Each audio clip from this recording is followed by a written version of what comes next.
Je voudrais ouvrir avec vous la parole de Dieu dans l'évangile de Jean.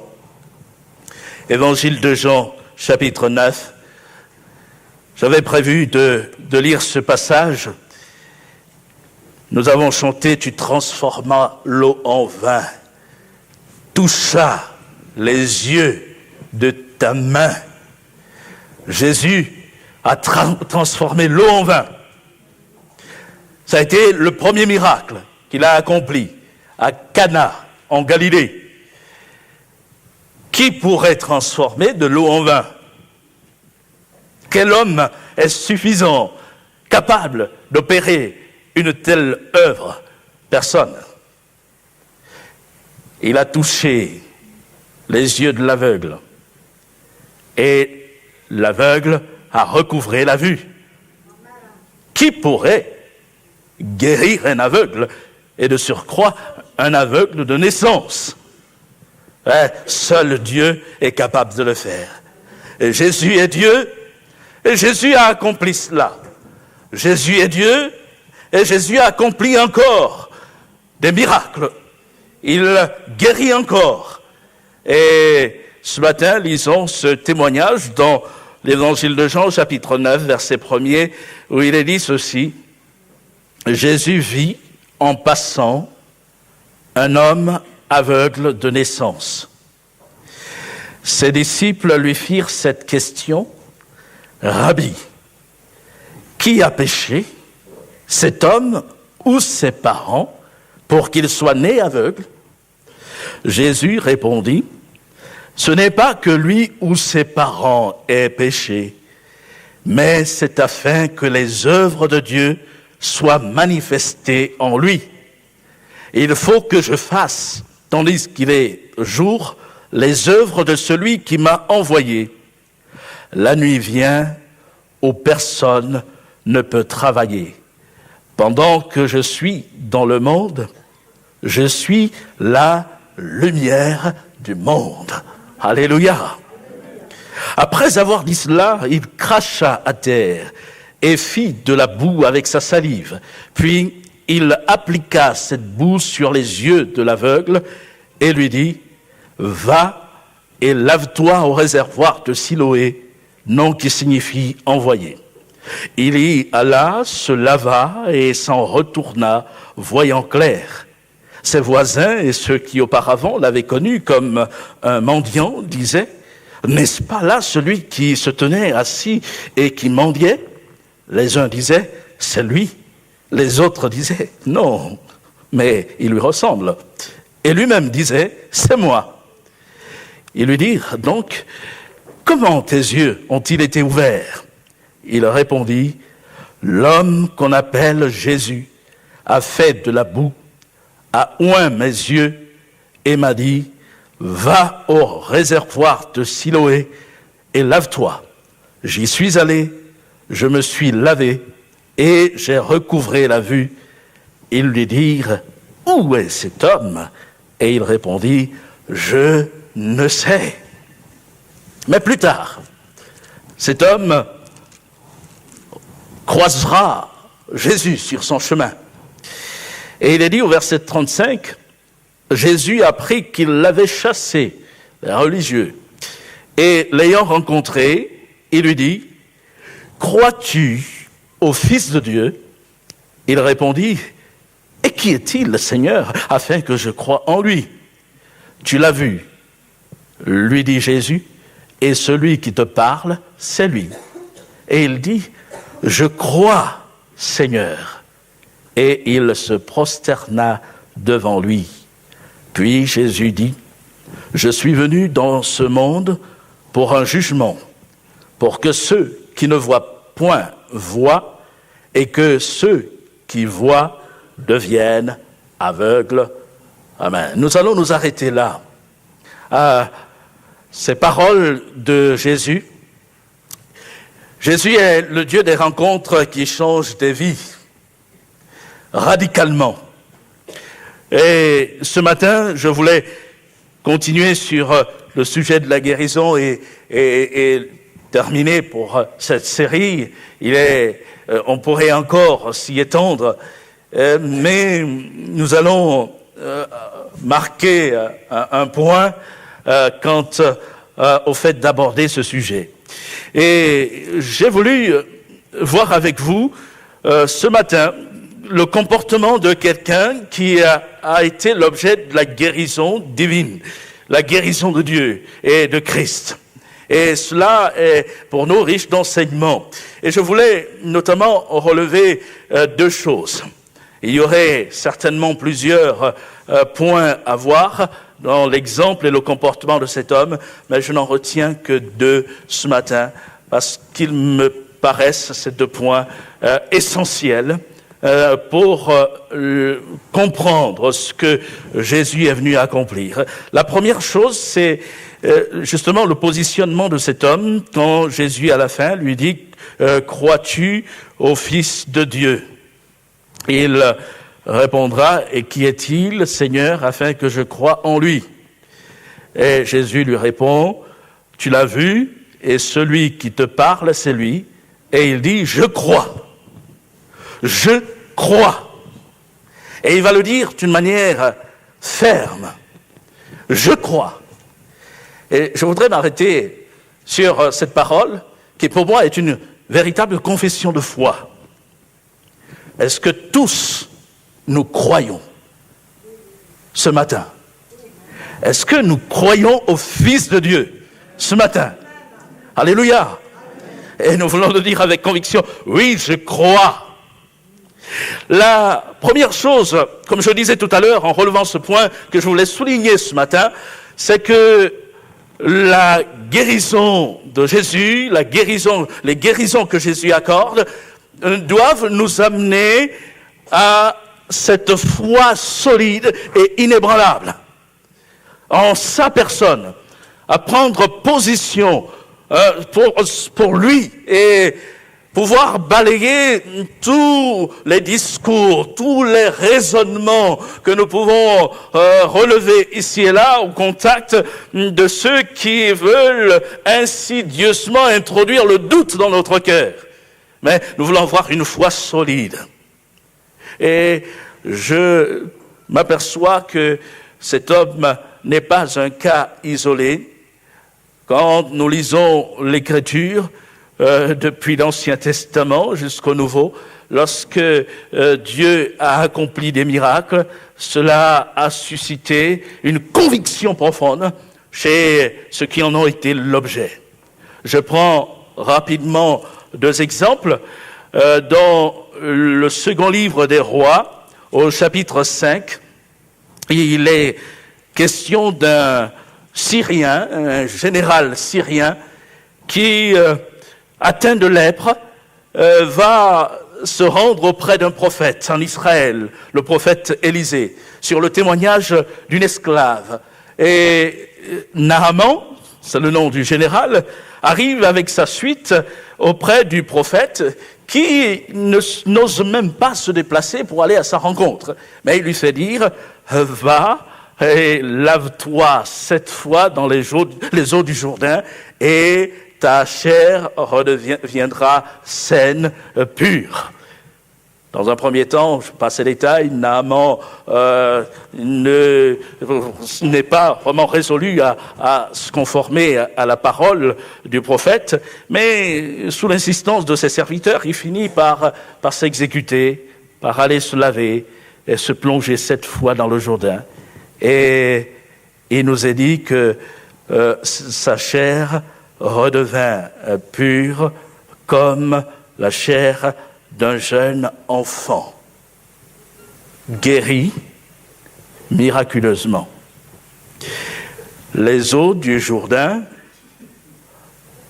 en elles-mêmes, n'ont pas ce pouvoir. Je n'ai jamais été en Israël, mais je sais qu'au milieu de nous, quelques-uns s'y sont rendus et ils ont été au Jourdain, ils ont vu des gens se plonger dans le Jourdain et je crois que si ce phénomène se reproduisait encore, on l'aurait su, n'est-ce pas? On l'aurait su. Mais c'était le moyen de Dieu pour amener cet homme à réaliser qui est vraiment le Dieu dont on lui a parlé, le Dieu que connaissait cette petite esclave, le Dieu que priait le prophète Élisée, et qui était véritablement ce Dieu.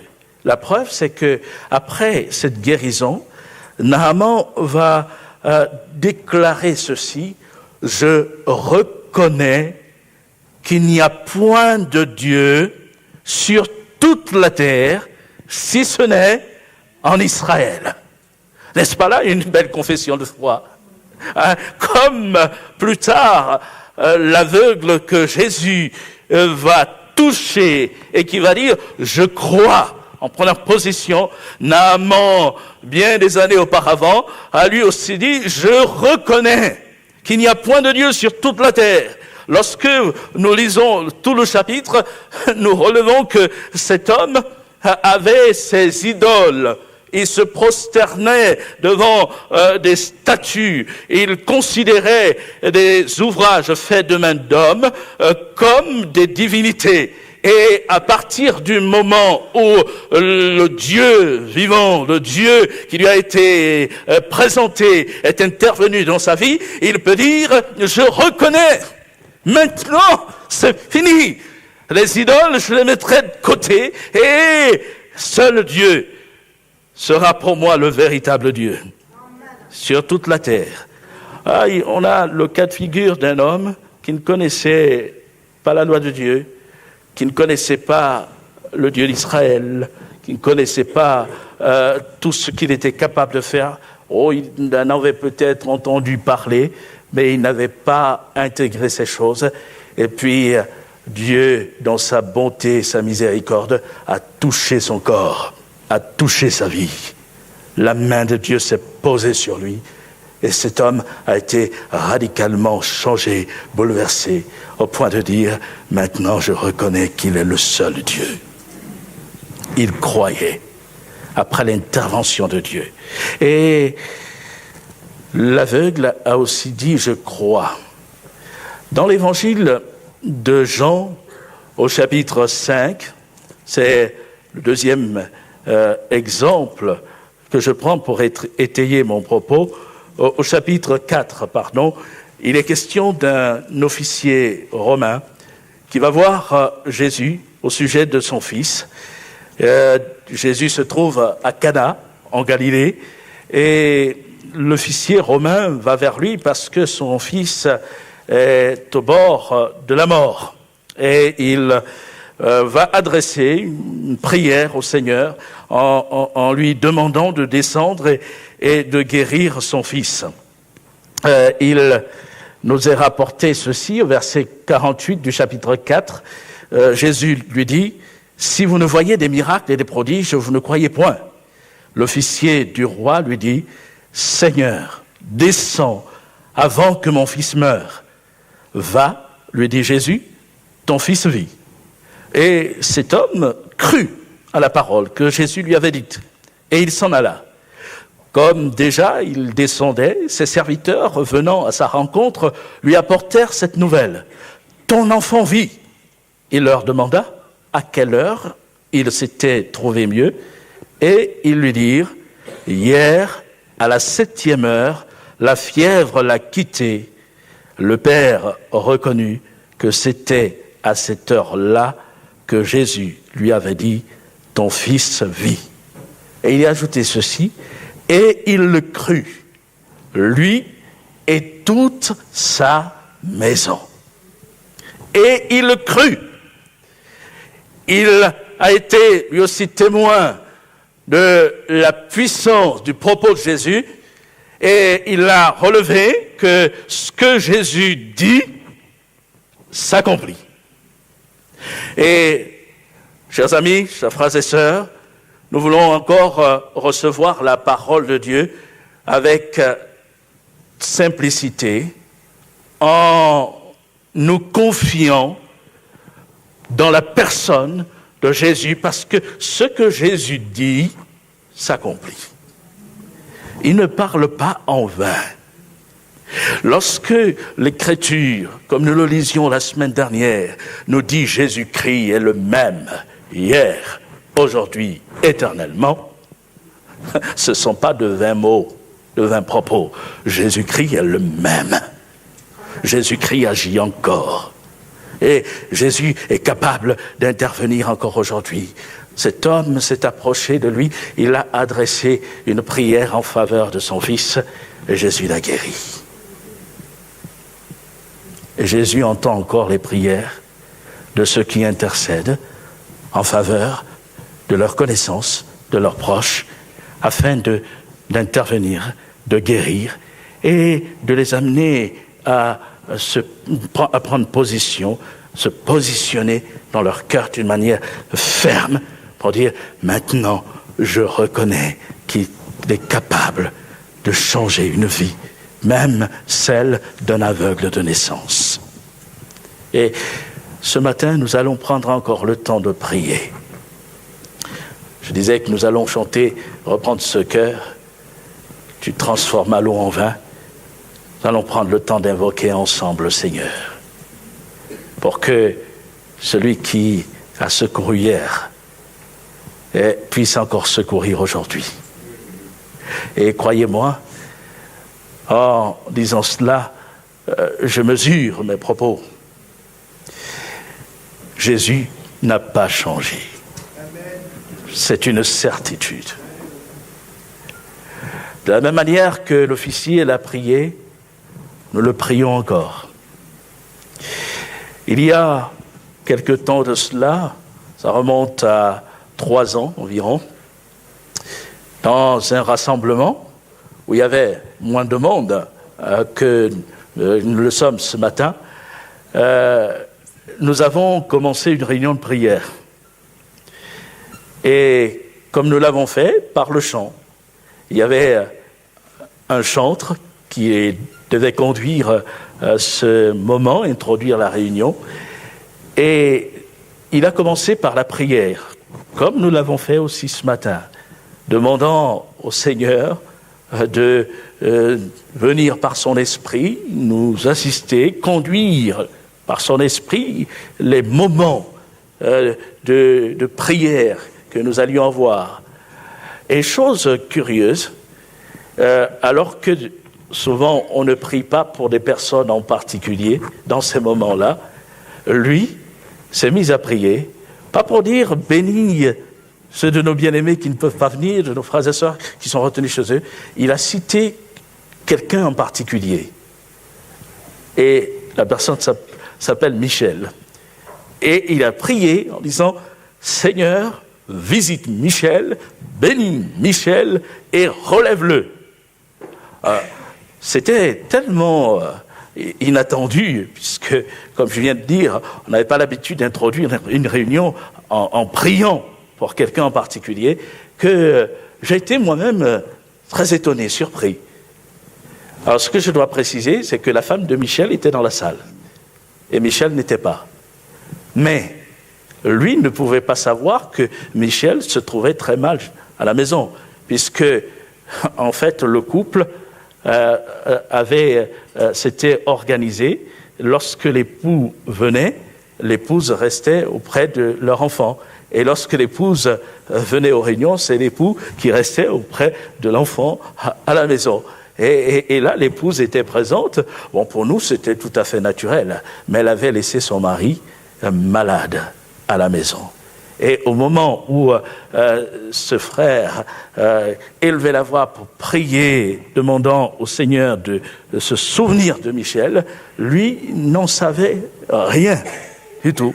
Et seulement, l'épouse est allée le voir à la fin de la réunion pour le remercier d'avoir prié pour son mari en disant « Mais mon mari est resté à la maison très mal parce que dans sa santé, vraiment, il y a quelque chose. Il va pas bien. Merci d'avoir prié pour lui. » Et lorsqu'elle est rentrée de la réunion, Michel était relevé, complètement guéri. Et il a dit à sa femme, j'étais toujours mal, mais à un moment donné, je ne sais pas ce qui s'est passé, mais je me suis senti d'un coup d'un seul relevé. Dieu m'a relevé. Et sa femme a dit, mais tel frère, Pierre-Yves, à prier pour toi en commençant la réunion. Et en faisant le rapprochement, ils ont conclu que il y avait là comme une direction de Dieu dans la prière. Et Jésus était intervenu. Jésus guérit encore. Et au milieu de nous, et il est celui qui sait encore agir. Et nous voulons croire. Notre Dieu n'a pas changé. Et quand Jésus accomplit de tels miracles, c'est pour conforter notre foi. Dans un monde où il y a bien des propos qui se tiennent au sujet de Dieu, on n'a pas lu tout le chapitre 9, mais quand nous le lisons, la guérison opérée par Jésus va susciter des réactions auprès des hommes religieux. Ceux-là même qui auraient dû avoir du discernement du fait qu'ils plongeaient leur regard dans la loi de Moïse et pouvoir ainsi reconnaître que Jésus était bien le Messie, mais ils se sont opposés. Et ils se sont dressés contre cet homme en lui disant tout un tas de choses mauvaises contre Jésus, en disant par exemple que cet homme est pécheur. Oh, rends gloire à Dieu! Cet homme est pécheur. Jésus est pécheur. Ah, l'homme de répondre, s'il est pécheur, je ne sais. Mais je sais une chose, c'est que j'étais aveugle et maintenant je vois. Alléluia! Je ne sais pas. On peut me dire bien bon nombre de choses. Et peut-être quelqu'un, ce matin, a besoin d'être encouragé dans sa foi. Quelqu'un qui s'approche de Dieu, qui est en train de découvrir l'Évangile, mais qui aussi entend tout un tas de choses autour de lui, dans son entourage, au sujet de l'Évangile, au sujet de Dieu, au sujet de Jésus, comme pour décourager. Non, il est bon de prendre une position ferme. L'homme va dire, s'il est pécheur, je ne sais, mais je sais une chose. Vous pouvez toujours polémiquer, vous pouvez toujours aller dans des grands discours, mais ce que j'ai vécu, vous ne pouvez pas me l'enlever. Et gloire au Seigneur. Ce matin, bon nombre d'entre nous pouvons encore le dire. Je sais une chose, c'est que j'étais aveugle et maintenant je vois. Alléluia. Non pas que nous ayons été aveugles physiquement, hein, vous comprenez, dans notre corps. Mais ce que je trouve aussi beau et d'un enseignement profond dans ce passage, c'est que à la fin, Jésus va dire ceci: je suis venu dans ce monde pour un jugement, pour que ceux qui ne voient point voient et que ceux qui voient deviennent aveugles. Il ne parle pas là uniquement d'une cécité corporelle. On comprend bien. Il y a une image dans le propos de Jésus. Il sait très bien que les hommes religieux ont chassé cet homme parce qu'il a tenu bon. Il a adopté une position ferme en croyant que Jésus était envoyé de Dieu. Et il sait très bien aussi que dans l'échange, en rejetant cet homme, c'est lui-même qu'on rejetait, c'est Jésus qu'on rejetait. L'homme guéri a vu. Vous me direz, c'est naturel. Oui, mais il a vu, il a recouvré la vue physiquement, mais Jésus est allé au-delà de cette guérison physique. Son corps, puisque Jésus s'est dévoilé à lui comme étant le Messie. Donc, il y a eu une action spirituelle pour que l'intelligence de cet homme s'ouvre sur la personne de Christ. Le Messie qui était tant attendu était là sur la terre. Les hommes ne le voyaient pas, ne le reconnaissaient pas, mais à lui, Jésus a accordé la grâce de le reconnaître, de le voir. D'où sa prise de position. Je crois. Disant cela, il confessait que Jésus était Dieu. Jésus était le Fils de Dieu.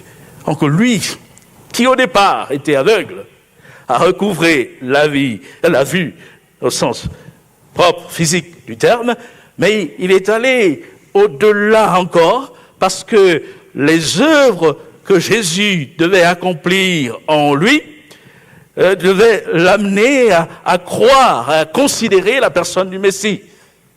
Oui, c'était pas simplement une restauration sur le plan physique, mais c'était surtout une restauration sur le plan spirituel. Et c'est pour cela que tout à l'heure, je posais cette question qui pouvait paraître simple, mais qui, à mon sens, est d'une grande importance. Est-ce que nous croyons véritablement dans le Fils de Dieu? Oui, gloire à Dieu. Gloire à Dieu quand nous pouvons le dire avec conviction, quand nous pouvons le dire sur la base d'un positionnement du cœur. Je crois véritablement. Et vous noterez le décalage entre l'attitude des hommes religieux et le comportement de cet homme qui a été guéri par Jésus. Lui, pour lui, c'est spontané. Ça sort du plus profond de son cœur. Jésus est le Fils de Dieu. Il va dire, je crois. Il a recouvré la vue. En revanche, ces hommes religieux, qui n'étaient pas atteints physiquement, eux n'ont pas discerné dans la personne de Jésus le Messie, le Fils de Dieu. Et c'est la raison pour laquelle il va dire, je suis venu pour que ceux qui ne voient pas voient, et que ceux qui voient deviennent aveugles. En fait, ils étaient complètement aveugles sur un plan spirituel. Ils ne voyaient pas le Messie qui était venu pour sauver les hommes. Et je voudrais ce matin prier pour que chacun de nous puisse avoir toujours cette vision renouvelée de la personne de Jésus.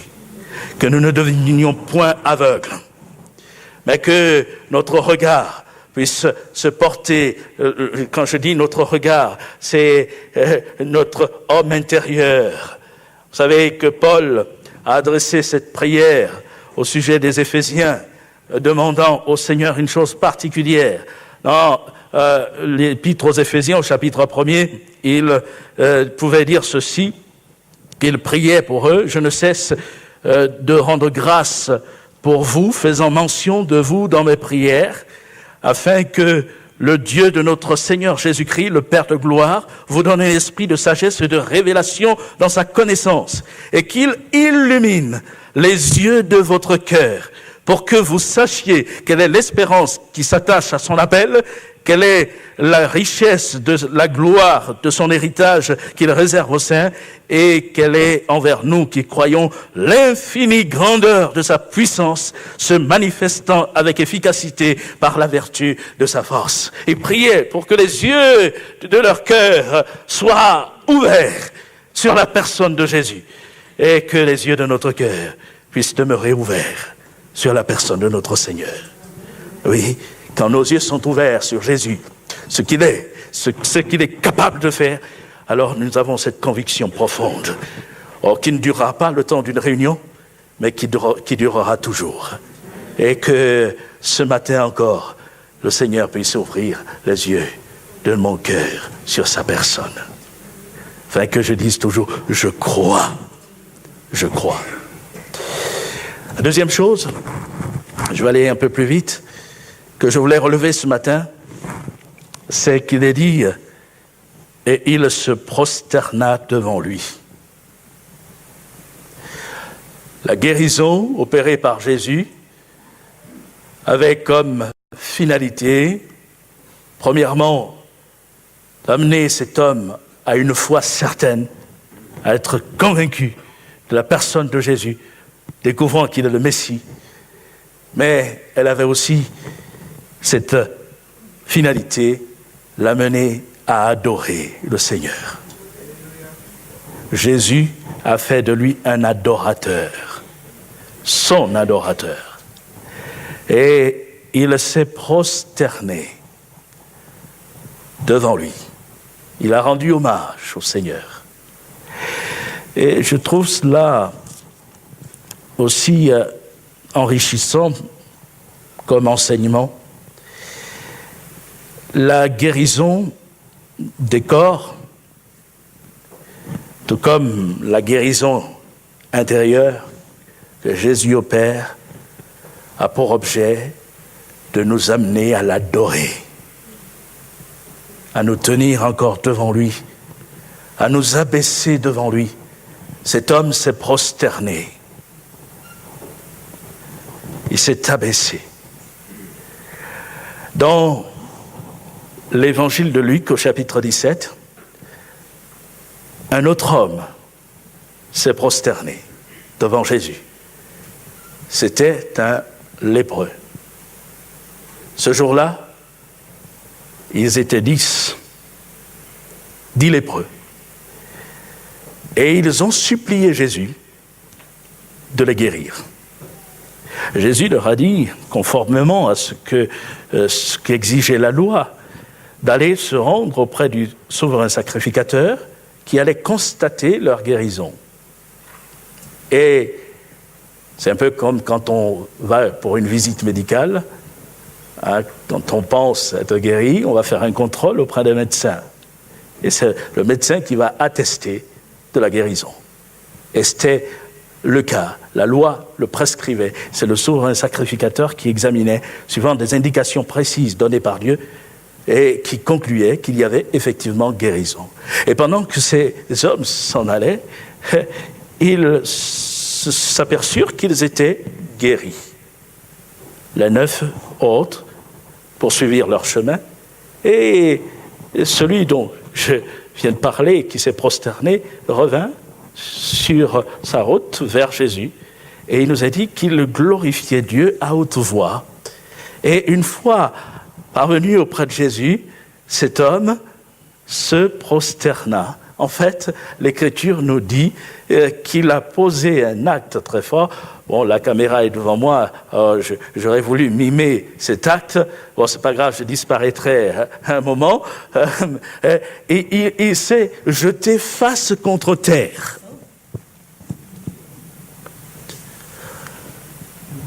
Devant Jésus. Il s'est jeté face contre terre pour adorer le Seigneur. Il a reconnu la grandeur de Dieu.